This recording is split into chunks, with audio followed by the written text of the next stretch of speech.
Bismillahirrahmanirrahim. Assalamualaikum warahmatullahi wabarakatuh.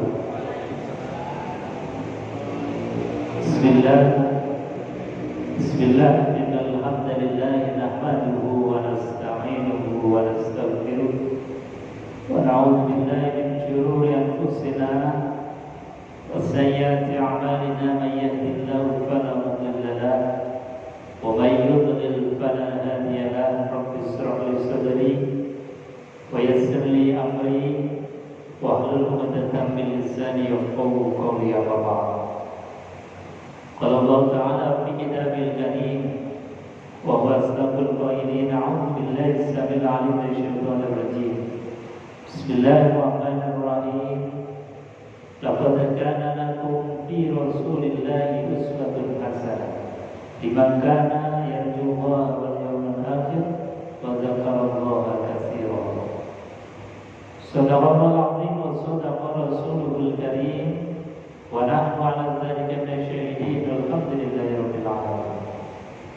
Bapak Ibu hadirin jemaah salat maghrib juga majelis ilmu ba'da maghrib Masjid Mujahidin Serondol Kulon yang saya hormati, tidak ketinggalan seluruh jajaran takmir masjid yang senantiasa dirahmati oleh Allah Subhanahu wa Ta'ala. Pertama dan yang paling utama, tentu tidak ada kalimat lain kecuali rasa terima kasih kita, syukur kita kepada Allah bahwasanya kita bisa menghirup udara di hari ini, bisa rukuk sujud sebagai identitas yang akan kita banggakan di hadapan Allah Subhanahu wa Ta'ala. Kita kelihatannya rukuk sujud yang tidak ada nominal rupiahnya.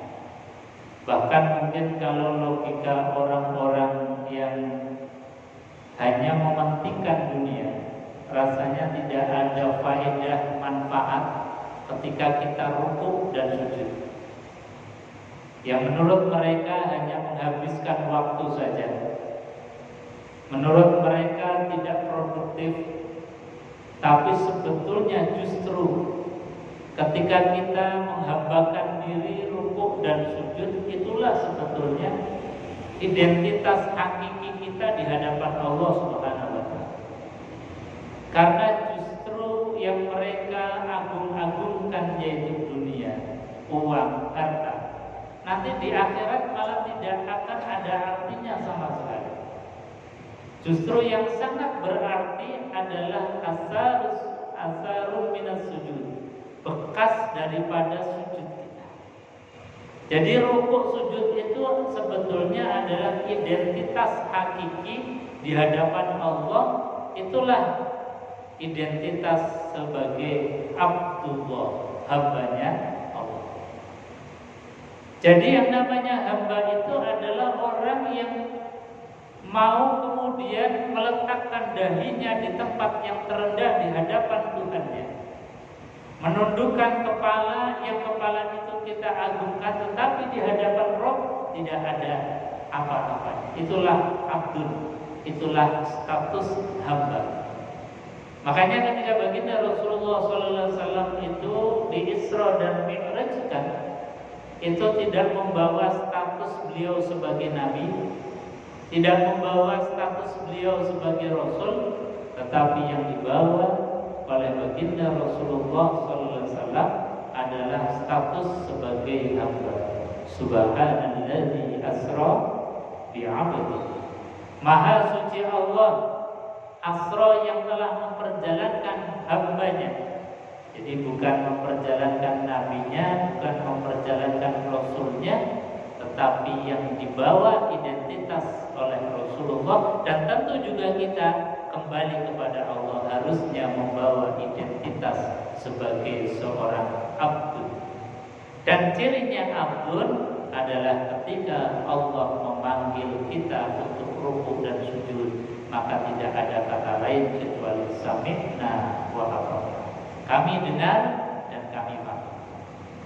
Maka alhamdulillah kita tadi bersama-sama ruku sujud melaksanakan sholat maghrib berjamaah. Mudah-mudahan status kita ini diterima oleh Allah. Amin Allahumma amin. Bapak Ibu hadirin jamaah yang dimuliakan Allah, kita lanjutkan kajian Sirah Nabawiyah dalam kitab Al-Barzanji, kitab yang sering kita baca sebagai bentuk mahabbah li Rasulillah, cinta kepada Rasulullah SAW. Kitab ini usianya sudah ratusan tahun, tetapi masih dibaca oleh kita, masih dipelajari oleh kita. Karena kemarin sudah saya sampaikan di antara berkahnya pengarang kitab ini mengawalinya dengan Bismillahirrahmanirrahim. Jadi kalimat Bismillah itu perintahnya Rasulullah, itu sebagai bentuk kita bahwa di dalam aktivitas apapun, termasuk aktivitas mengarang kitab, aktivitas mengajar, kalau diawali dengan Bismillah, insya Allah berkah, insya Allah ilmunya barokah. Kemarin sudah saya sampaikan tentang awal dari kitab ini, bahwa abtadiul imla'a bismillahil aliyah.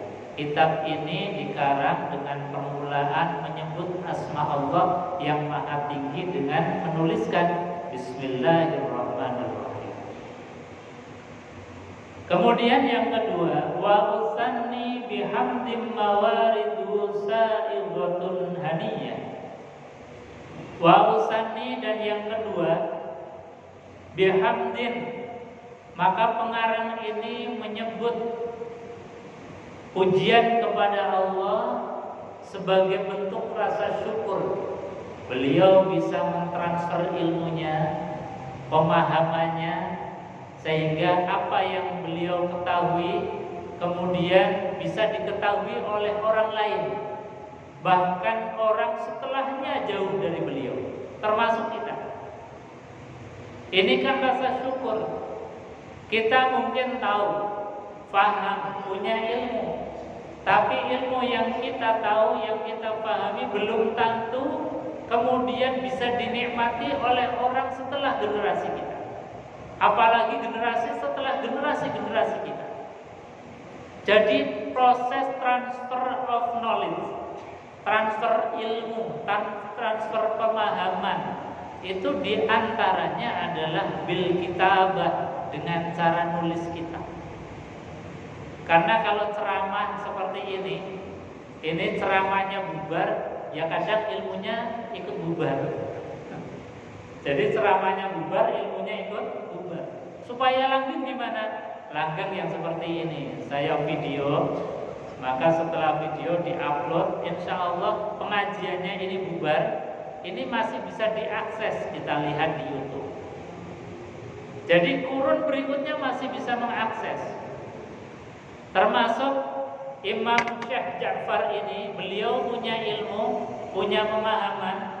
Ketika beliau punya ilmu, punya pemahaman, supaya pemahaman ini bisa dinikmati oleh orang setelah generasi beliau, bahkan beratus tahun. Karena umur daripada beliau itu, beliau lahir sekitar 1600-an. Yang sekarang berapa? 2023. Sudah berapa ratus tahun saja. Tapi karyanya, ilmunya masih kita bisa ngaji kepada beliau lewat karyanya. Kita masih bisa belajar kepada beliau lewat tulisannya. Ini karena apa? Karena tadi orang ulama yang ilmunya itu kemudian dititipkan kepada Allah. Ya Allah, saya titipkan pemahaman ilmuku ini dalam kitabku ini, supaya apa? Orang setelah generasiku masih bisa belajar kepadaku. Nah, ini berkah.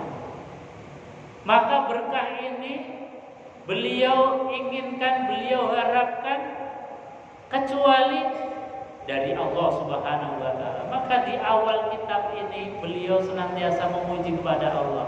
wa usanni bihamdin mawariduhu sa'ighatun haniyah. Jadi yang kedua setelah bismillah kemudian hamdalah. Di samping beliau juga mengikuti apa yang disarankan oleh Rasulullah. Dalam hadis Rasulullah mengatakan kullu amrin dzibalin la yubda'u fihi bismillahirrahmanirrahim. Dalam hadis yang kedua, kullu amrin dzibalin la yubda'u fihi bil hamdalah fahuwa aqta ay fahuwa adzab. Kata Nabi, segala sesuatu yang baik yang tidak diawali dengan bismillah, yang tidak diawali dengan hamdalah, maka fahuwa aqta, maka akan terputus. Ya, terputus pahalanya, terputus keberkahannya. Seperti tadi, kalau orang kemudian apa-apa tapi tidak mengucapkan bismillah, meskipun kita punya manfaat sekarang tapi tidak berkelanjutan, itu namanya aqta, terputus.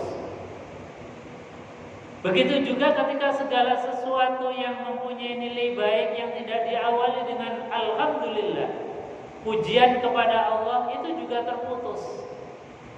Itu juga kurang sempurna. Makanya dalam kitab ini itu diawali dengan kajian akidah. Akidah yang pertama diajarkan, ayo kita mengawali segala yang baik dengan bismillah, mengawali segala yang baik dengan alhamdulillah. Ini akidah. Jadi sekali lagi, kitab sirah ini meskipun kecil tapi lengkap. Diawali dengan kajian akidah. Kita jangan lepas sandarannya hanya kepada Allah. Jangan pernah lepas kita bersandar mengatasnamakan Allah, karena segala apapun yang kita lakukan kalau tidak diizini oleh Allah tidak akan bisa.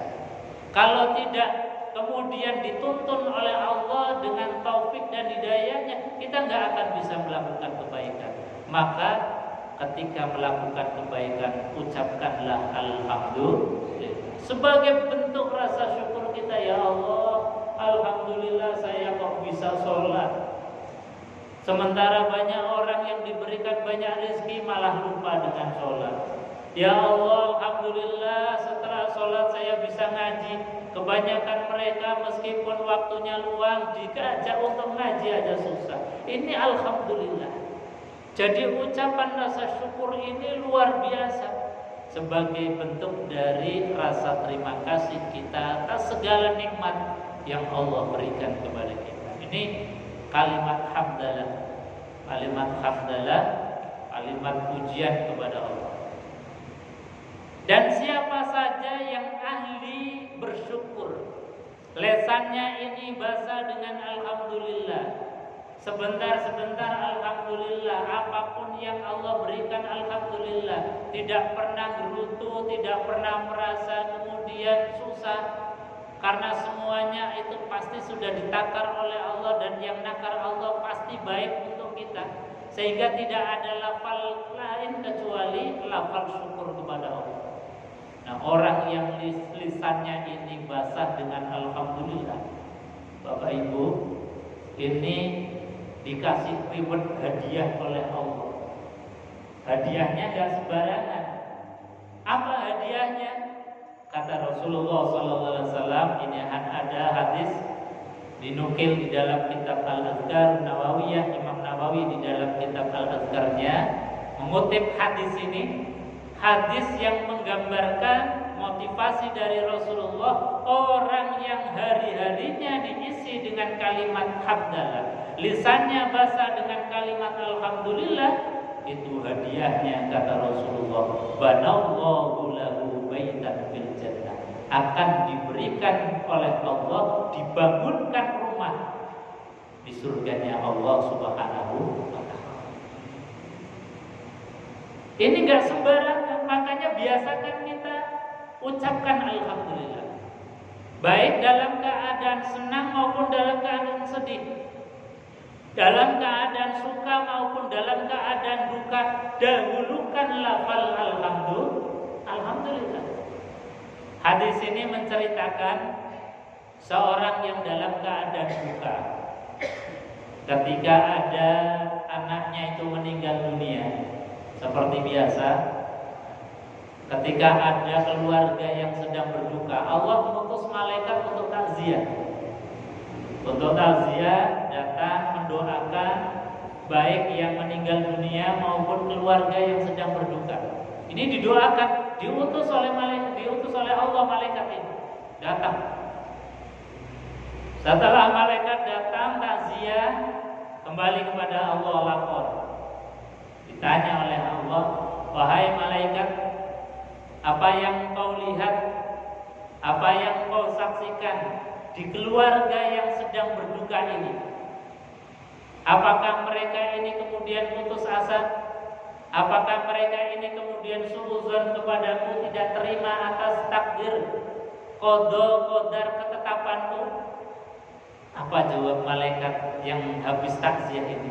Wahai Allah, saya tadi takziah ke keluarga yang sedang berduka, sedang sedih karena anaknya meninggal dunia. Tapi keluarga yang sedang dalam keadaan duka ini tetap berhusnuzon kepada Engkau ya Allah. Lisannya tidak lupa dengan mengucapkan alhamdulillah, tidak pernah kemudian suudzon kepada Engkau. Jadi tetap bersyukur keluarga ini meskipun dalam keadaan duka. Wah, Allah mendengar laporannya malaikat ini senang banget. Meskipun Allah itu maha mendengar, tapi mendengar laporan dari malaikat yang diutus oleh Allah itu senangnya luar biasa.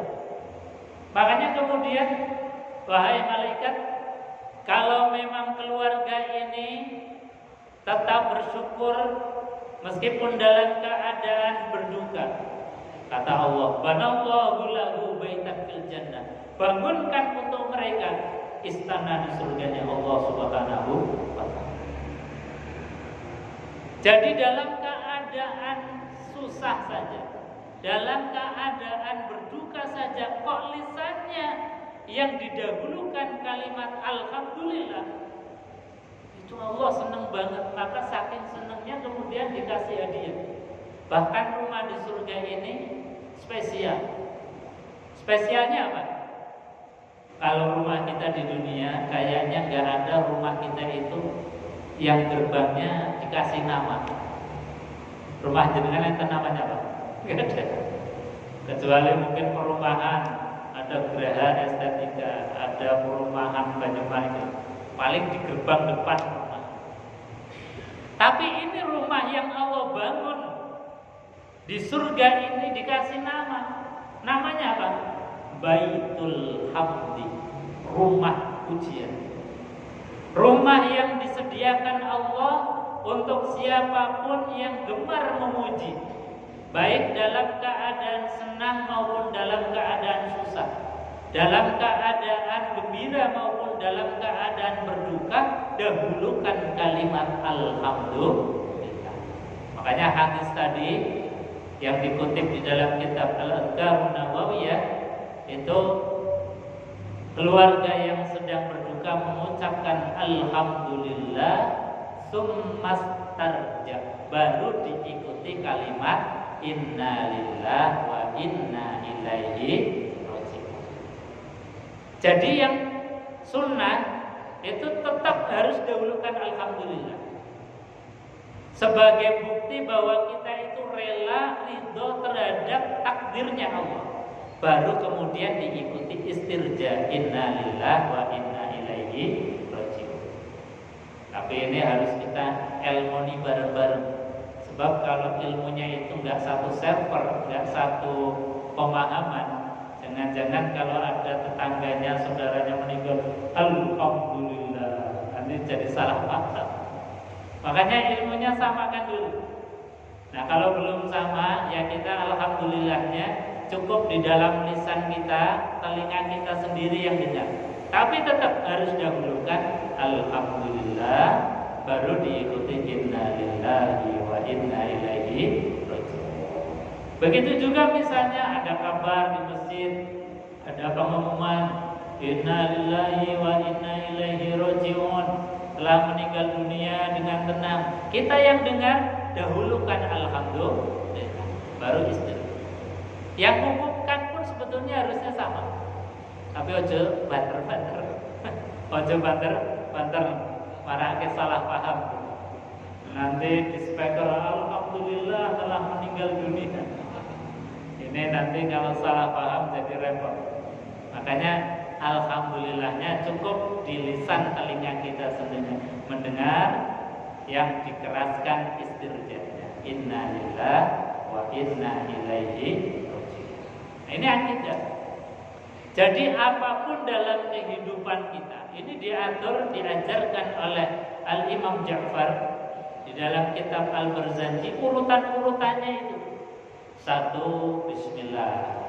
Karena dengan bismillah apapun yang kita lakukan itu atas nama Allah.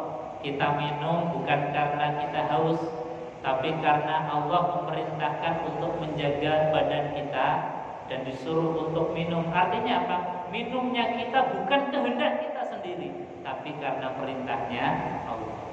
Kita makan baca bismillah bukan karena kita lapar kemudian kita makan, tapi karena kita ingin menjaga amanah fisik ini, amanah badan ini, dan diantara wasilah cara ikhtiar untuk menjaga badan adalah dengan asupan makan.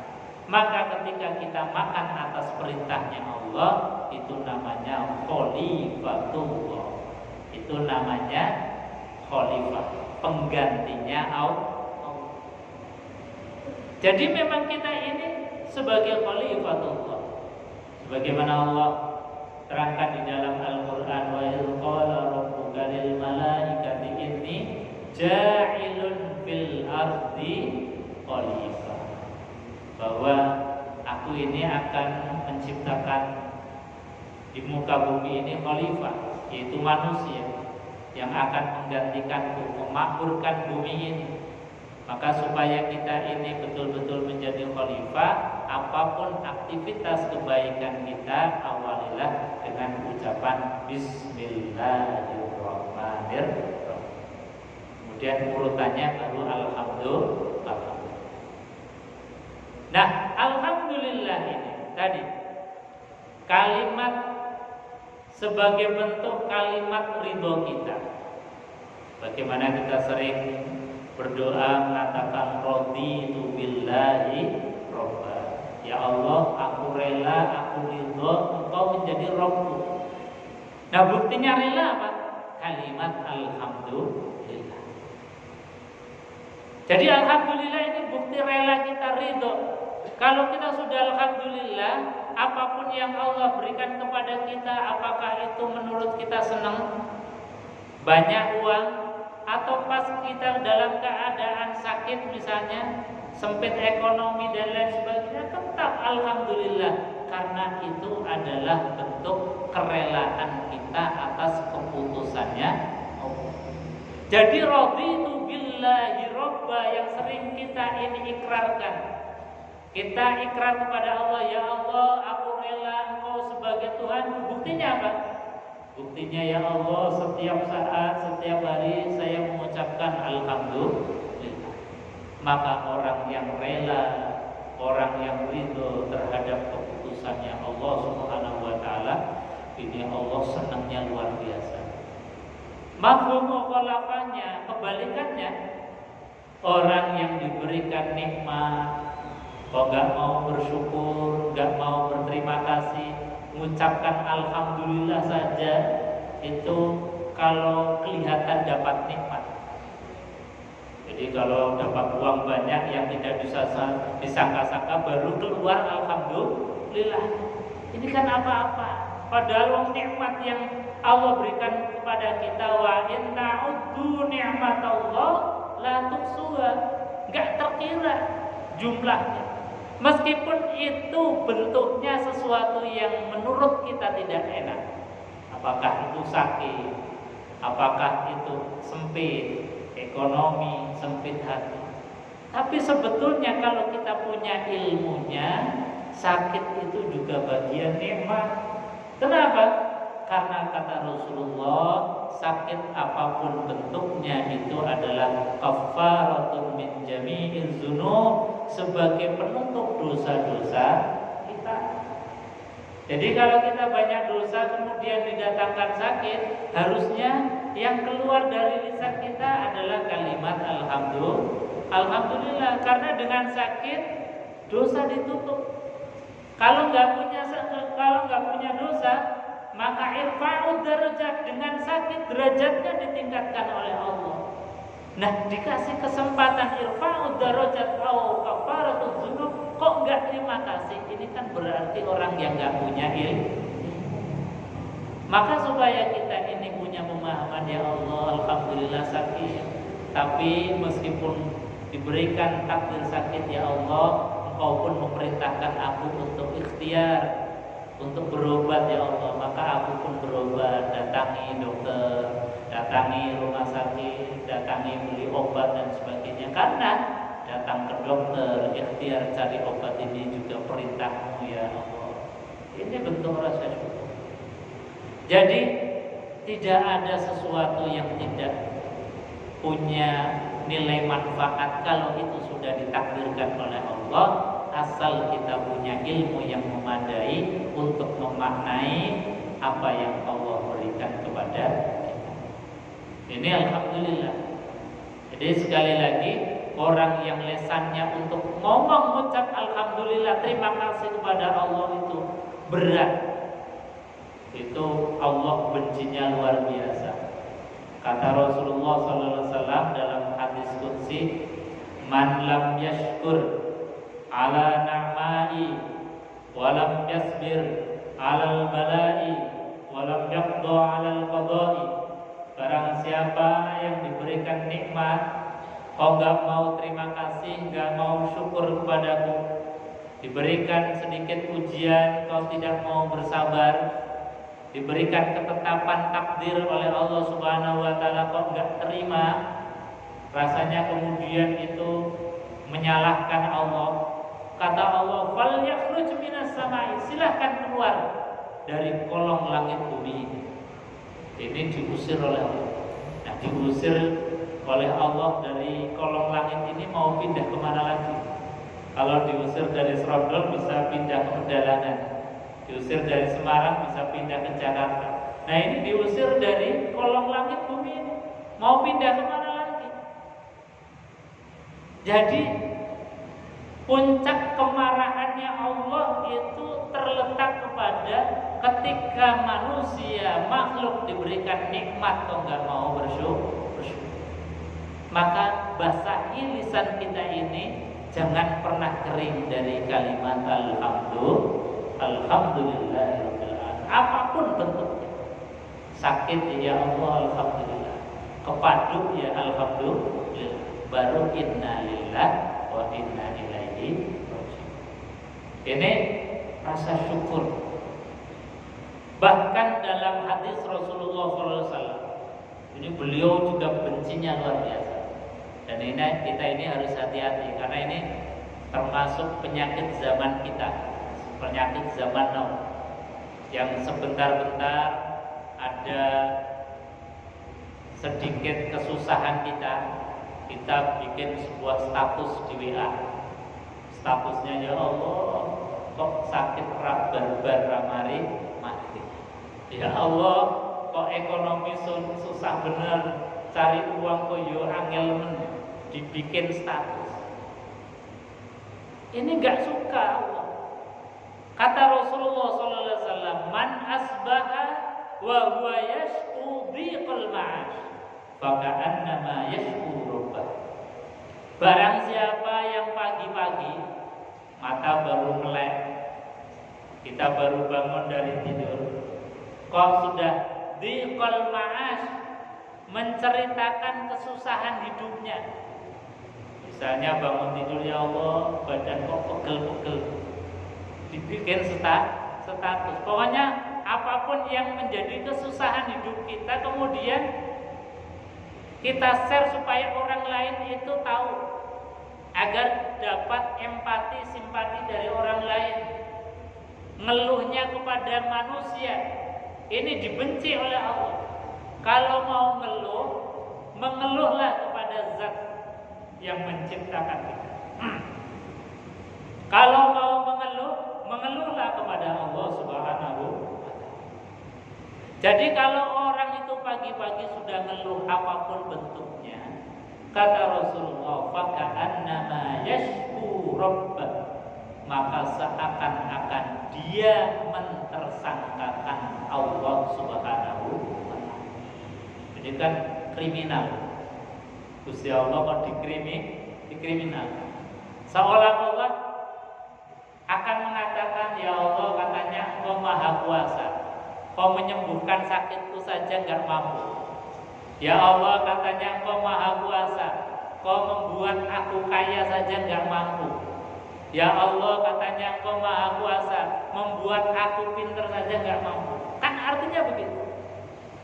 Artinya kita ketika dalam keadaan susah hidup, menurut kita, karena sebetulnya Allah enggak ingin membuat kita susah. Cuman kacamata sempit kita itu kadang-kadang sakit seolah membuat kita susah. Sempit ekonomi seolah-olah membuat kita susah. Jadi susah itu sebetulnya pandangan kita karena kecilnya mata kita untuk melihat karunia Allah Subhanahu wa Ta'ala. Maka yang paling bagus mata ketika kita baru terbuka, ketika kita baru terjaga, ketika kita baru dihidupkan lagi oleh Allah dari kematian sementara yaitu tidur, sebagaimana yang diajarkan oleh baginda Rasulullah, tidak ada kata lain kecuali kalimat memuji kepada Allah, kalimat alhamdulillah. Makanya Rasulullah mengajarkan bangun tidur ucapkan alhamdulillahilladzi ahyana ba'dama amatana wa ilaihin. Jadi Rasulullah pun sudah mengajarkan luar biasa. Tapi kita kadang-kadang lupa. Tapi lupa koyo ganti. Lupa koyo setiap hari. Ini namanya enggak lupa, memang sengaja. Enggak tahu apa karena ilmunya belum sampai atau karena memang kita ini belum mendidik kita, membiasakan kita satu server dengan Rasulullah Shallallahu Alaihi Wasallam. Maka ngaji tentang Sirah Nabawiyah ini supaya kita menyamakan channel kita dengan channelnya Rasulullah. Baru bangun tidur tidak ada kalimat yang kita ucapkan kecuali alhamdulillah. Ketika kita habis makan mendapatkan nikmat, tidak ada kalimat yang kita ucapkan kecuali alhamdulillah. Apapun alhamdulillah. Bahkan kita ibadah apapun, itu semuanya diawali dengan kalimat pujian. Sholat misalnya, sholat itu ritual yang diawali pujian. Karena apa? Karena memang doa terbaik itu alhamdulillah. Jadi kalau bapak ibu pengen doanya itu makbul, gak usah minta apa-apa, muji Allah sebanyak-banyaknya. Karena kalau kita doa minta ini, belum tentu dikabul. Tapi kalau kita doa isinya alhamdulillah, pujian kepada Allah, itu pasti jaminannya. Karena Quran mengatakan wa in ta'azzana rabbukum la in syakartum la azidannakum. La in syakartum, jika kalian itu bersyukur, jika kalian itu berterima kasih, matur nuwun, maka rumusnya la azidannakum. Ini Quran saja pakai huruf taukid penguat. Artinya apa? La azidannakum, pasti akan aku tambah. Bukan insya Allah lagi. Kata Allah pasti akan aku tambah. Makanya kalau kita punya hajat, punya kebutuhan, punya keinginan, gak usah minta apa-apa. Gak usah disebut permintaan kebutuhan kita. Karena Allah Maha tahu. Cukup alhamdulillah. Segala aktivitas kita alhamdulillah terus. maka pasti setelah alhamdulillah la azidannakum, pasti akan ditambahkan. Kebutuhan kita yang belum terucap, Allah sudah tahu akan dibereskan. Ini alhamdulillah. Makanya ibadah tadi, ibadah dari awal takbiratul ihram sudah memuji Allah. Kalimat takbir Allahu Akbar itu enggak ada kebutuhan kita. Takbir itu yang memuji Allah. Setelah takbir apa? Baca doa iftitah. Doa iftitah kabira walhamdulillahi katsira wa subhanallahi bukratan wa asila sampai akhir. Itu isinya enggak ada permohonan, kebutuhan, keinginan kita. Isinya pure memuji Allah Subhanahu. Meskipun ada doa iftitah yang lain, Allahumma ba'id baini wa baina khataayaya kama ba'adta bainal masyriq wal maghrib. Tapi guru-guru kita, ulama kita lebih senang ngajarin muridnya, ngajarin kita dengan doa iftitah kabira walhamdulillahi katsir. Karena apa? Doa iftitah kabira itu isinya pujian. Kalau doa iftitah yang kedua tadi, Allahumma ba'id baini, itu sudah ada hadzun nafsi kita, kepentingannya kita. Makanya tadi sirriyahnya, kenapa para ulama senang mengajarkan doa iftitah dengan kabira walhamdulillahi katsira. Jadi muji terus kabira walhamdulillahi katsira subhanallahi bukratan wa asila inni wajjahtu wajhiya lilladzi fataras samawati wal ardh hanifan muslima wa ma ana minal musyrikin inna sholati wa nusuki wa mahyaya wa mamati lillahi rabbil alamin la syarika lahu wa bidzalika umirtu wa ana minal muslimin. Nanti ruku juga memuji lagi. Subhana rabbiyal azimi wa bihamdi. Subhana rabbiyal azimi wa bihamdi. Apakah ada kepentingan kita? Enggak ada doa untuk diri kita.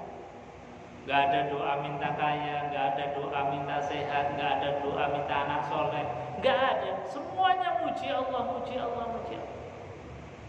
Sami Allahu liman hamidah, doa i'tidal.